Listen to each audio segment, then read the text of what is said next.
pagi buat kita semua. Kita telah tiba pada minggu terakhir triwulan pertama tahun ini mengenai pelajaran sekolah sahabat kita mengenai kitab Mazmur. Minggu ini, minggu terakhir, kita akan mempelajari sekolah sahabat kita yang berjudul Nantikanlah Tuhan. Ayat hafalannya terdapat di dalam Mazmur 27 ayat 14. Nantikanlah Tuhan, kuatkanlah dan teguhkanlah hatimu. Ya, nantikanlah Tuhan. Menunggu adalah satu pekerjaan yang orang-orang tidak sukai. Tetapi seringkali menunggu atas hal yang belum tentu baik, orang rela menunggu berjam-jam. Contohnya ketika kita menunggu hasil medical check up di rumah sakit, ataupun ketika kita menunggu untuk berobat di rumah sakit. Dengan penuh antusias kita rela menunggu berjam-jam, bahkan berhari-hari kadang-kadang. Kenapa kita rela menunggu di rumah sakit? Padahal hasilnya belum tentu baik. Oleh karena kita mengharapkan hasil yang baik, kita menunggu kepastian dari penyakit yang sedang kita alami. Tentu kita berharap kesembuhan ketika kita sakit, maka kita rela menunggu berlama-lama. Atau setidaknya kita tahu obat apa yang akan kita konsumsi ketika hasilnya sudah keluar. Begitu juga dengan menunggu hal-hal yang lain adalah sangat membosankan.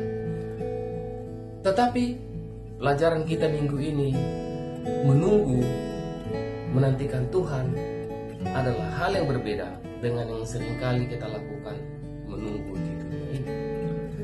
Kita disuruh, diminta menunggu kedatangan Tuhan yang kedua kali dengan penuh kesabaran, dengan penuh sukacita. Tetapi sebaliknya, apa yang kita lakukan?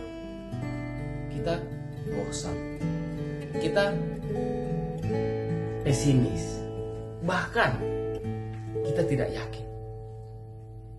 Walaupun kita datang ke gereja, mungkin kita mempelajari sekolah sahabat, tetapi apakah antusiasme kita menunggu kedatangan Tuhan yang kedua kali sama ketika kita menunggu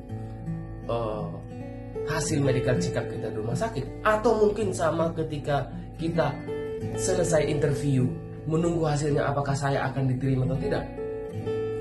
Begitu antusias kita menunggu ketika kita interview dan berharap mendapatkan pekerjaan yang lebih baik. Tetapi kenapa kita tidak mengalami hal yang sama ketika kita menunggu kedatangan Tuhan yang kedua kali?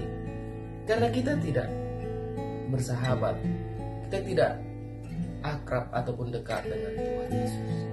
Untuk itu saudara-saudara sekalian, mari kita pelajari pelajaran sekolah sahabat kita sepanjang minggu ini dengan judul Nantikanlah Tuhan, agar kita boleh semakin memahami mengenai bagaimana kita harus menunggu kedatangan Tuhan tidak bosan-bosannya, dan juga kita boleh membagikan pelajaran yang telah kita pelajari di diskusi sekolah sahabat kita pada hari Sabat, atau bahkan kita punya pertanyaan sehingga sekolah sahabat di tempat kita masing-masing boleh akan semakin interaktif dan semakin menarik. Terima kasih, Tuhan memberkati. Amin.